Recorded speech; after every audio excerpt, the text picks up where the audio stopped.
Welcome to Behind the Music, the Houston Chamber Choir's weekly podcast. I'm St. John Flynn. Joining me this time is Michael Skarke, who is a member of the alto section of the Houston Chamber Choir. He is one of those elusive countertenors. Michael, welcome. Thank you. Thanks for having me. Not only are you an elusive countertenor, but you're also one of the newest members of the Chamber Choir. When did you come on board? So I moved to the area in August, and I immediately started applying. And I emailed Bob, who was basically emailed right back and said, "Hey, I happen to have an alto position." And this was 2020. So the first concert that you sang in with the choir was the Christmas virtual concert. That's correct. In December 2020. Mm-hmm. So it's been an unusual season, of course, for everybody. You have not had the experience at the moment of sort of singing a live performance with the choir. However, what has your experience of the choir been in the time that you have been part of it? Yeah, I would say that the thing that has made this choir so enjoyable for me is obviously the music making is great, but I was welcome in like it was like I was there all along. They were just so kind to me, and not just Bob and Emily, but also every single member of the alto section. Actually recently I had a vocal injury scare where I thought that I injured my vocal folds, and it scared me so bad. I had to leave rehearsal, and every single member of the alto section reached out to me, said, "Hey, are you okay? We're worrying about you." And it's a testament to what kind of choir this is, what kind of the community this is. And I was so impressed and struck by just the genuine nature of the people in this ensemble. And this is my first, I feel like, tenured position outside of college, because I just graduated with my master's within an ensemble like this, and to just have that awesome experience of kindness is really, it's been great. Now, perhaps unusually, you are not actually the only male alto in the alto section, are you? Yes, I am not. Finally, I am not the only guy that is singing alto. Joshua, who is one of the first ones who reached out to me when that happened. It's nice to have a little bit of. I think I've had in some choirs another countertenor, but not very frequently. And so to have somebody else there to talk to about, hey, how are you singing this part, or how are you approaching this? What vowel are you using? Because it is a little bit different. And so to have that it's just so wonderful. And he's an amazing musician as well. Let's talk a little bit about your voice type. There seems to have been, over the last decade, maybe a resurgence in emphasis upon the countertenor voice. How did you come to be a countertenor? Normally, when you're singing as a child, you sing soprano or maybe alto in the school choir, and then when your voice changes, you either become a tenor or a bass, or maybe you're somewhere between the two and a baritone. How did you come to be a countertenor? So it ended up, it's a pretty funny story, I think. So I grew up here in Houston, and I had always sang tenor one, and I just didn't like it. It was terrible because all of the high notes I would have to switch to my falsetto, and I didn't feel like a proper tenor. I was just always kind of faking it. So through doing that through 4 years of high school, I ended up really reinforcing those higher notes, those falsetto notes where I would switch. And it happened, it was this kind of freak accident in which I turned into a countertenor. Basically, I was auditioning for the Houston Grand Opera High School Voice Studio, which is a little scholarship program they have where they take in 7 or 8 high schoolers in the Houston area and then train them for going into college. And in my audition, there was a sight reading, and the proctor for that sight reading played the tonic chord up the octave. And I just went with it. I was like, I guess they want me to sight read up there. So I sight read the whole exercise up the octave in an alto register. And my eventual teacher, Dr. Jason Lester, was like, have you ever thought about singing countertenor? This is directly after I sang. And I said, what's a countertenor? I had no idea No what I idea. was getting myself into. And he eventually just started throwing repertoire at me, alto songs, and I just went with it. I had no idea what I was doing. My parents were like, "What are you doing? This doesn't sound right." But eventually got to the point where I really just loved it. I fell in love with the repertoire that countertenors sing. I fell in love with this idea of that it was a rarity, that it was something that not only it strengthened my voice, and it gave me more range in everything that I sang. And so I auditioned for schools with it. Ended up going to Baylor, and my teacher said, "We'll try it out for a semester." And that was that. We tried it out for a semester, and it worked. So yeah, it happened by kind of accident, but I'm really happy that he played the sight reading exercise up the octave. Now, there is a difference between the quality of an alto voice and the quality of a countertenor voice. How would you explain that? Yeah, Or describe it?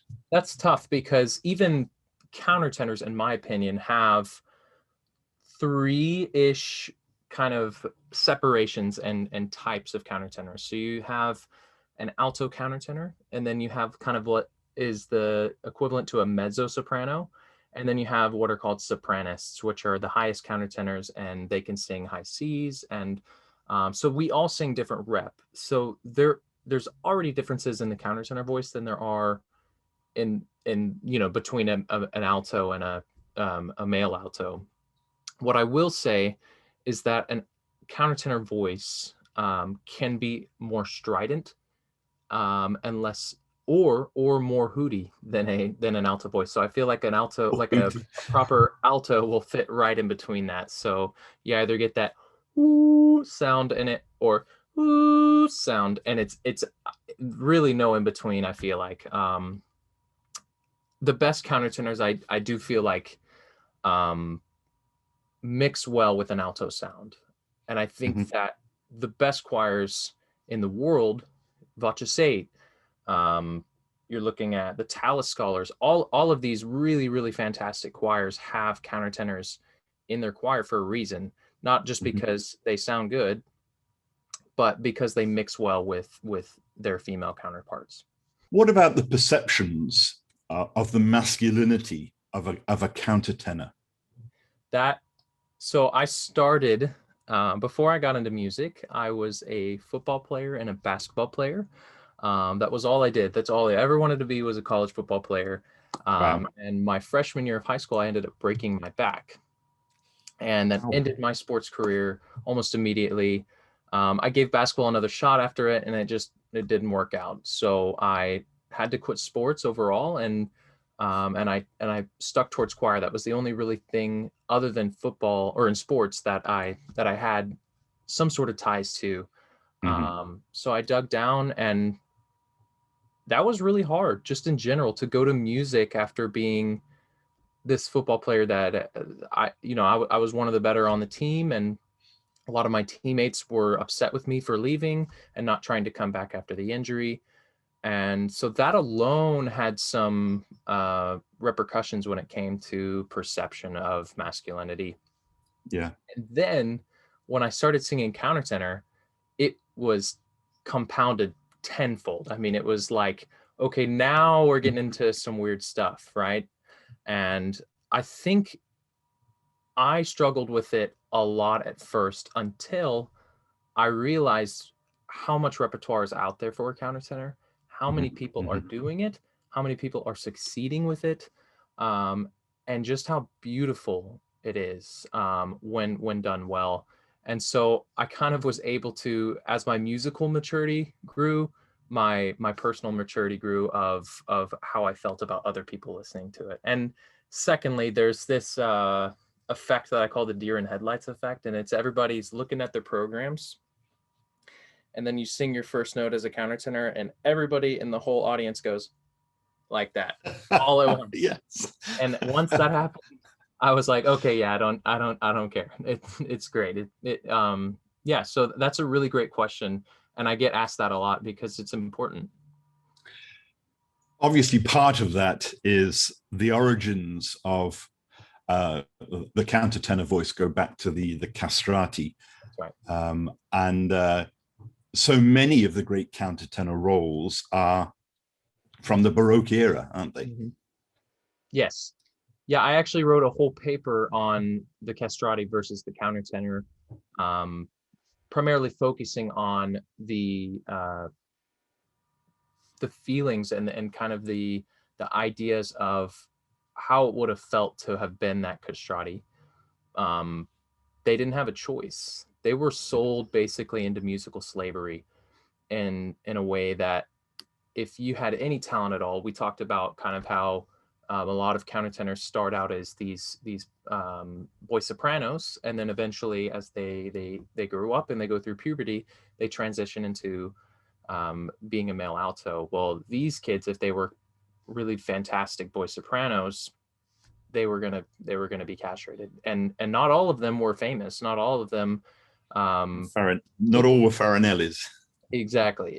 And in fact, most of them were not famous. Most of them either went and led a church choir or died. And I think that, while these kids were offered education beyond, what some of us who have been to conservatories or fantastic music schools, we have no idea what these guys were being able to go through, because they had classes for 9 or 10 hours a day on every subject of music. And so castrati were by far the best musicians of their day. They were very famous for a reason. They were being written, all the music was being written for them. So when you look back at the Baroque era and even a little bit of the Renaissance era, the best music was written for the castrati, which means that the best music was written for me. So which is very exciting. It's so fun for me to go back and listen to the history and the music. So we've got a lot of Handel and Vivaldi, etc., writing for countertenors, and then it sort of, the popularity died out. But then in the middle of the 20th century, you get Benjamin Britten, who sort of revives interest in the voice, doesn't he? Yes, and I think that's partially why if you ask any countertenor maybe what their favorite role is, what their dream role is, they might say, I would say at least 50% of us would say, we'd like to sing Oberon in A Midsummer Night's Dream. Midsummer Night's Dream. Mm-hmm. Alfred Deller pioneered that for us, and it made it to where we have a niche. We have something that we can come back to, and not just sing music that wasn't technically written for us. This was written for our voice. Yeah. And so it's very exciting. Not to mention the music is beautiful. I love Britten's music. It's very ethereal. And that's my dream role personally. I hope I get to play that just once in my life would be great. But yeah. I heard Iestyn Davis, the British countertenor, sing Oberon in A Midsummer Night's Dream at Houston Grand Opera. Wonderful, wonderful voice. So as a countertenor, have you sung a lot of operatic roles? I would say my experience is pretty spread between both the choral side of things and the operatic side of things. And I made that a mission of mine, that I wasn't going to choose one way. And a lot of countertenors, I feel like, get pigeonholed in that way. They say, oh, you're an operatic countertenor, or you're a choral countertenor. Thankfully, I've had the opportunity to do both, and I love operatic singing. I think it's what makes I think we all do it for a reason. It's because it teaches us how to create the drama in music that we might otherwise lose if we are in a group setting. Now, I'm not saying that groups can't do that together, but what I am saying is that you are challenged as an individual to create a character and to bring something different to that character that somebody else hasn't done. And so that's something that I've learned in my operatic singing that's vitally important to the way you sing. It's not just about how you sound, it's about what kind of character you're bringing. And that may not have been true as much in the castrati days. You hear a lot about that they would just stand and sing like this. And in the Baroque era general, they would have, Baroque gestures. Now we're more like film actors, especially with COVID, Right. because we have been challenged to bring operatic singing into that medium, into the film industry. So, but my experience has been a lot of early music roles. My voice is kind of that lower alto sound, and I can sing, up to soprano notes. But where my voice is most comfortable and rings best is in the low alto sound, which is where a lot of Cavalli would have written his stuff.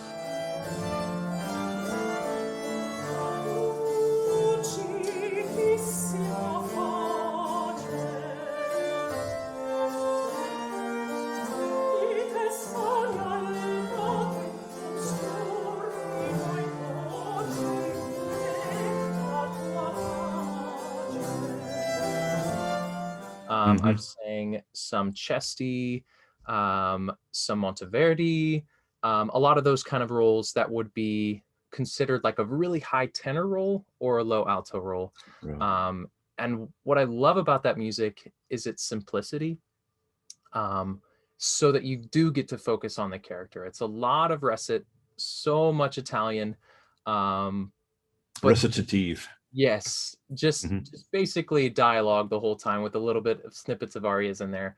But it's just beautiful music making. I love early music instruments like the theorbo is probably my favorite instrument ever. So yeah. For a trained professional singer like yourself, do you have a different voice that you use in the choral setting as opposed to the operatic setting? I mean, obviously it's your voice because it's coming out of your body, but you use it differently. Definitely. Is that correct? Yes and no. So we've always been instructed kind of, and not just as a countertenor, but opera singers and choral singers in general, that there is a stigma of that we need to make sure that we are using the same technique either way. So yes, it is the same technique, whatever direction you go with it. But I do feel like that there are different colors that you can bring to different ensembles. You're not going to roll up to a performance with the Houston Chamber Choir and sing extreme vibrato the whole time. It's not going to happen. You're not going to create your best sound. You're frankly not going to tune your chords well enough if you're doing that, because vibrato naturally is creating at least 2 pitch frequencies as you're singing it. And now there are moments for that and different colors that you can use that for in a choral setting. And it goes quite the opposite in an opera setting. You're not going to use your straight tone sound. You're where you're trying to hone in tuning as much in an operatic sound, because we're looking for freedom of the voice, as much flexibility and beauty as you can create. And so it is that kind of challenge that you're walking in between. In my opinion, the main difference is your straight tone singing versus your vibrato singing. And just to finish that, I will say that as a countertenor, we have a little bit of more flexibility, in my opinion, because countertenors have to use straight tone a lot more as they would in early music. So I feel like that's something that I bring really well to the Houston Chamber Choir, is my ability to sing that sense of vibrato sound naturally in either setting.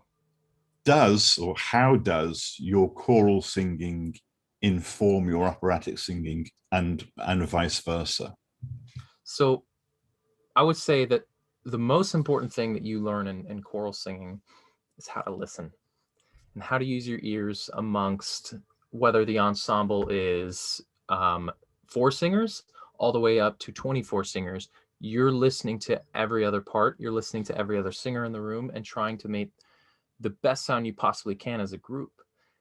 And a lot of people feel like that it's not the same thing in operatic singing, but it really is. Whether or not it's an ensemble, you have to listen to the other parts, because that's what's not only informing your music making, but it's what's informing your dramatic interpretation of your character.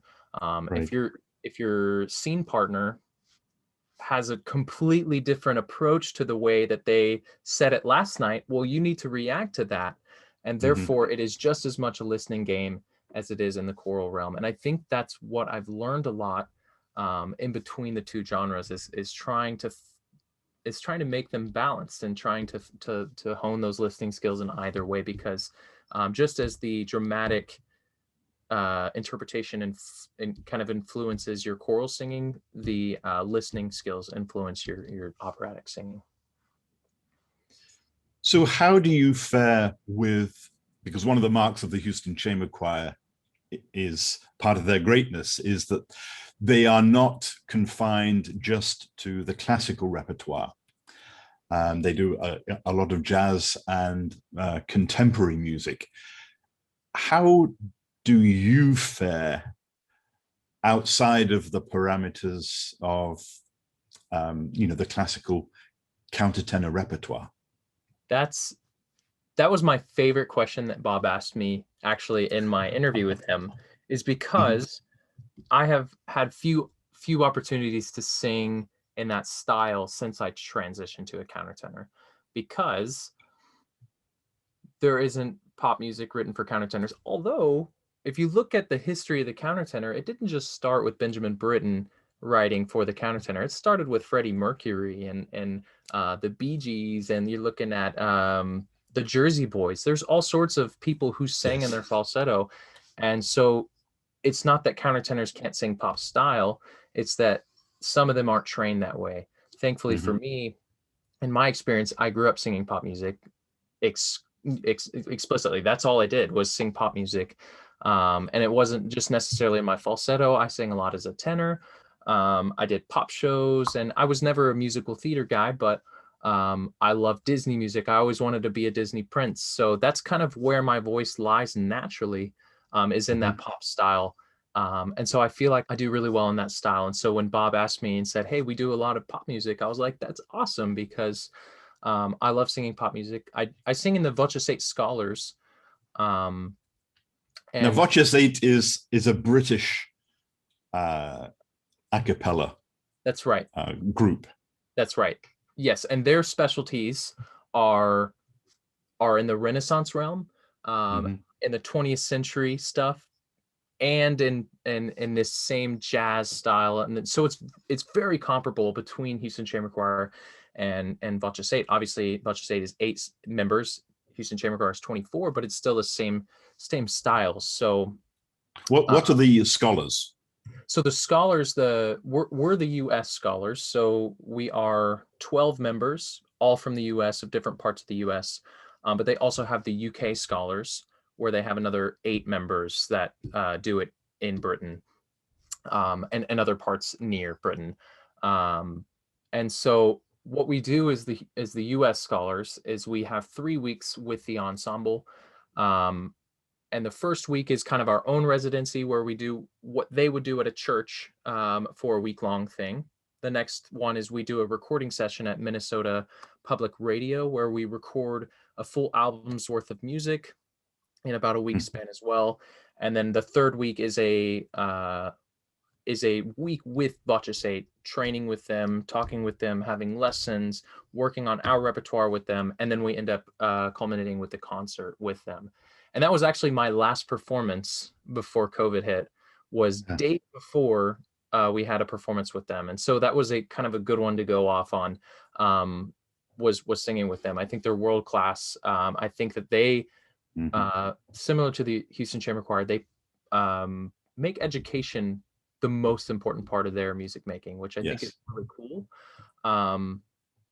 And so to get back to kind of all the way full circle here, I think that singing in the jazz style was something that I got to do a lot with the Houston, or with the with VOCES8 Scholars. In fact, I sang a lot of tenor solos as a pop singer, and jazz, all those kind of things. So so I love it. I couldn't be happier that the Houston Chamber Choir likes to do that style. So as a countertenor, do you have to do anything special to make sure that this remains healthy, fit and healthy?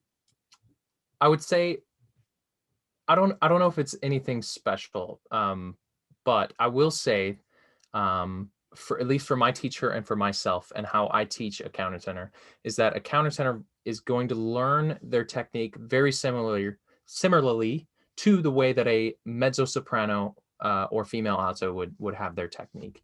And I think that if you treat your voice in the same way as they would treat their voice, you will have you will have you will not struggle with a lot of vocal health issues. Now, Mm-hmm.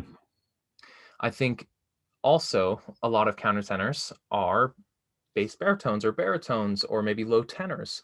Um, and so if you find yourself speaking in that low register, a lot of people think this is a myth, that where your speaking voice lies doesn't affect your music making or doesn't affect your vocal health. I disagree personally, but I think that if you're talking down here all the time and then you want to sing up here, then you're gonna struggle with that. So I think that making sure that you're always cognizant of how you're affecting your voice, whether you're going to a sports arena, whether you're going to a concert and you're singing along, just making sure that you're monitoring and being careful, just as any other voice type would.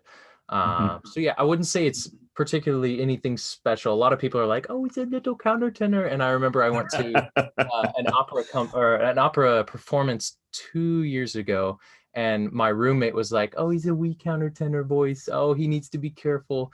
And I was like, "No, no, I just need to be careful because I'm a singer. That's what it is." So, Right. so yeah. Now, you say that you grew up in Houston. Did you grow up in a musical family?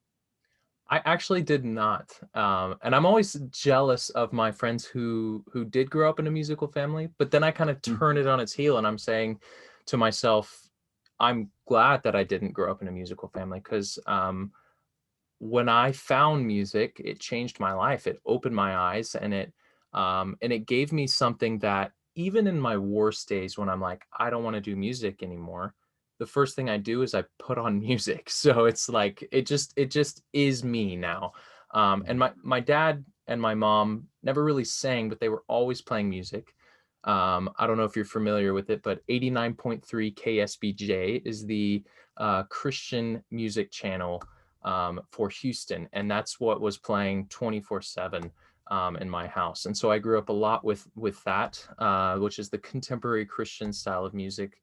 Um, but I didn't sing in any choirs growing up, and I didn't do really anything until my sister told me, "Did you know that if you join choir," and this was in 6th grade when we were deciding on whether we were going to do theater, band, or choir. She said, "In choir, that's where all the girls go."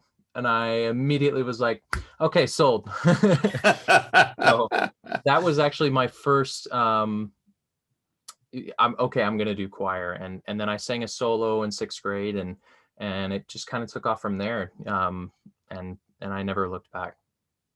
When you were growing up, you said that your parents always listened to KSBJ. What about the music that you chose for yourself? Sure. Either that you listened to on the radio or that you went out to buy? It's funny because I grew up as the baby of the family, so I was the last of four, and my oldest sibling is 7 years older than me, and then they're kind of practically in between that.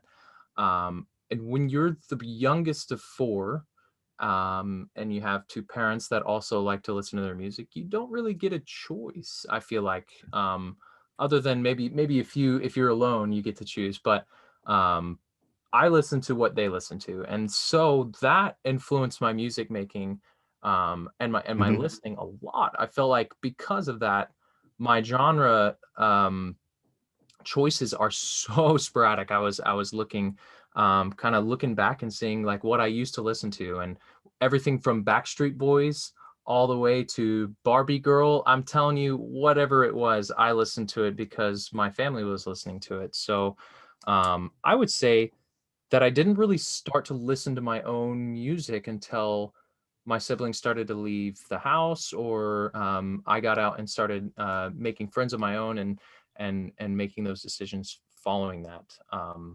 Yeah, so nothing particularly that I was choosing until after that happened. So what are you listening to now? Would people be surprised at what Michael has? I was going to say in his record collection. People don't have that anymore. Yeah. On his iPod. I am the kind of guy that if records still existed, I would have records that are just completely torn up because they would have been listened to over and Over over and over. again. Yeah. Um, and I have a list of like 15 artists that I've always come back to. Whether some of these artists are artists I was listening to in sixth grade, some of them I found 2 weeks ago. Mm-hmm. But I listen to their music a lot. And so I think my favorite artist on the planet, and I found him when I was, I think, a sophomore in undergrad at Baylor. His name is Ben Rector, and Ben Rector is a singer-songwriter. I found him, and every single one of his songs have themes of love, or that things are going to be okay, of hope, and those are themes that I need in my life. Mm-hmm. So I know he has 4 or 5 albums, and I think I know every single song memorized.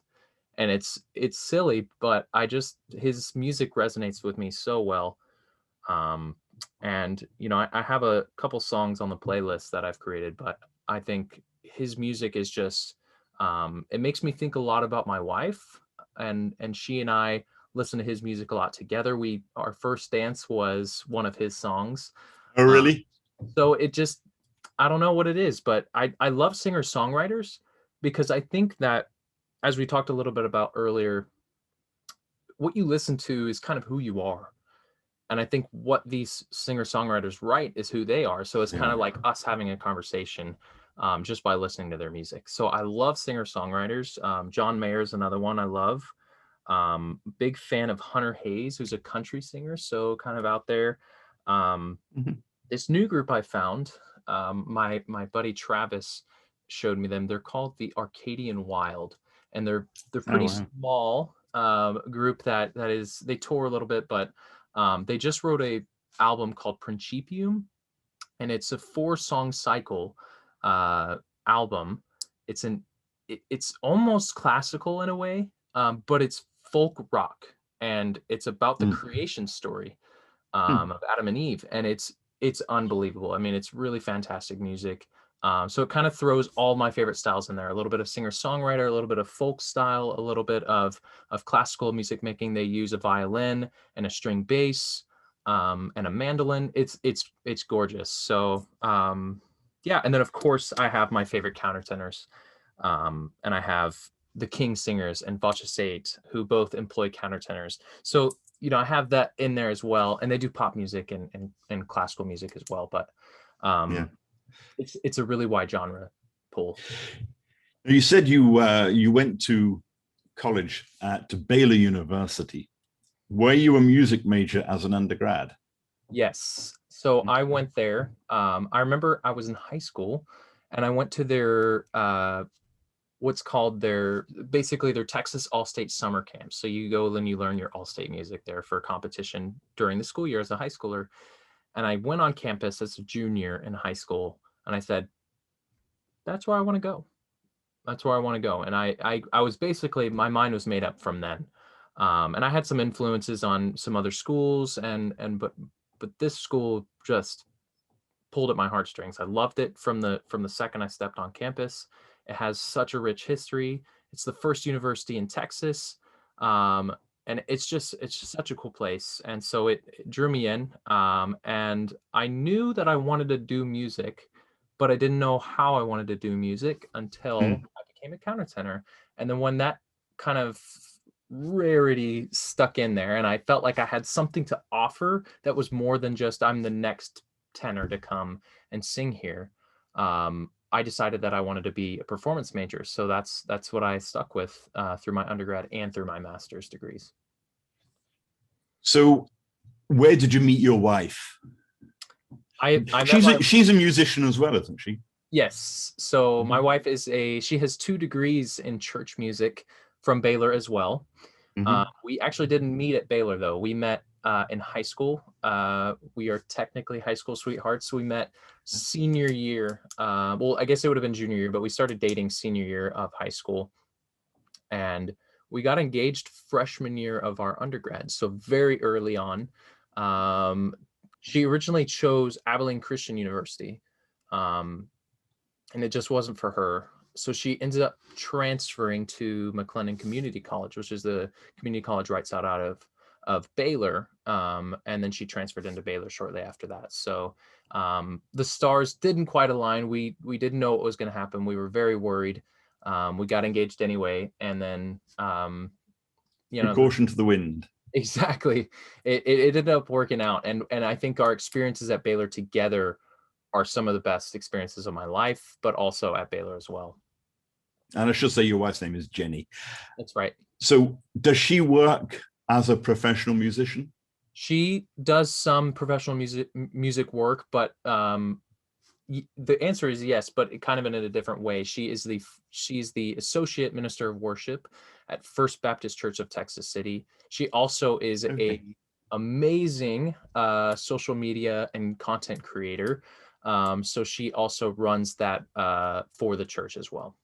So when you're not singing with the Houston Chamber Choir, now that you've completed your master's degree, graduated with a 4.0, congratulations. Thanks. What do you do when you're not choiring? When I'm not choiring, I'll say when I'm not musicking, because I actually music a lot as well as a hobby. My wife and I just built a recording studio, which you can kind of see the panels that we. Oh, wow. Yeah. Like a green screen that we'll use for content creating and stuff. So we're getting into that a little bit more. But I would say my favorite thing to do outside of musicking is golfing. I actually picked it up outside of my master's right when the pandemic hit. I said, what am I going to do? I can't touch anybody. I can't, be in front of people. So golf was a sport that a lot of people picked up. And I fell in love with it. I took lessons and I really dove into it. And it's just such a great sport because it challenges you to really be the best part of yourself. And then also you have to learn how to make a mistake, be terrible, be the worst, and then say, breathe, okay, next shot. And that's something that golf has taught me about life, because it's the same thing. Whether or not you get the part or you fail in an audition, you have to learn how to set it down and move on to the next shot. And so I've played so much golf, probably way too much golf in the last year. But my wife's starting to fall in love with it too. She's got her own clubs too, and so yeah, that's kind of been my outside hobby. But you also teach music. You also give voice lessons, isn't it? That's correct, true. Isn't it? Yes. So my life fully revolves around music, it feels like. But yes, I teach at 2 different high schools in the Southeast Houston area, Dickinson High School and Texas City High School. I have about 15 students in between the 2. And I love them to death. They're great kids. And it feels so good. We taught virtually for the past 8 months. And I'm just now getting back into person. And to see the difference between the kids go from having to go into a room alone and be in a computer Zoom lesson to when I came into the room after being vaccinated and just saw their smiles and how happy they were to have somebody to care about their voice and to be there for them. We don't always talk music. We talk about the things that are going on. They're their partners, their classes, their everything. And for them to have somebody to talk to them about that, I think is really, really helpful. And it was for me. That was one of the greatest things about my teacher at Baylor, Dr. Robert Best, was he knew when I walked in and I was having a bad week. He knew when my wife and I were fighting, or, whatever was going on in my life that was outside of music. And we talked about it. And he was my own little, we always joke that he's like kind of like a vocal therapist, because, and that's what voice teachers are. We aren't just teachers. We don't just do business. We walk in and we make relationships, and that's the most important part of the job. And so that's the most rewarding part of my job as well, is when my students text me and they say, hey, I succeeded in this, or they say, hey, listen to this song, and all that kind of stuff is the most important part of the job for me. So your tenure with the Houston Chamber Choir is very new. What are you looking forward to as a member of the choir? So one thing I really love about this choir is that they really care for recording and making sure that this ensemble is heard. So all of the projects we've gotten to do this year have been recording video. And I'm excited to record like we did when we were able to record with the Apollo Chamber Players more, where we're recording as a performance for the first time and however long they've done that. And I know that they've won a Grammy by doing that. And I'm hoping to get to do that more with the ensemble. And I know that they have a Chilcott recording to come out soon. Hopefully that one is nominated as well. Who knows? That's Circle Song, isn't it? Yes, Circle Song? yes. And so I'm hoping to have more project opportunities like that. But also, I can't wait to put together a full concert.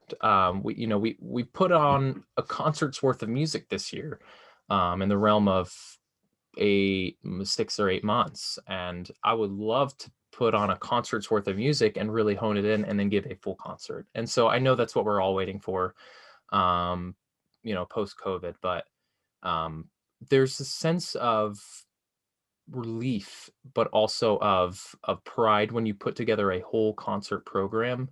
And I think that's what we're missing. Not just we're missing it as an ensemble, we are missing it as individuals, because 2 or 3 songs is great, and it is so much more than we've had in the past year.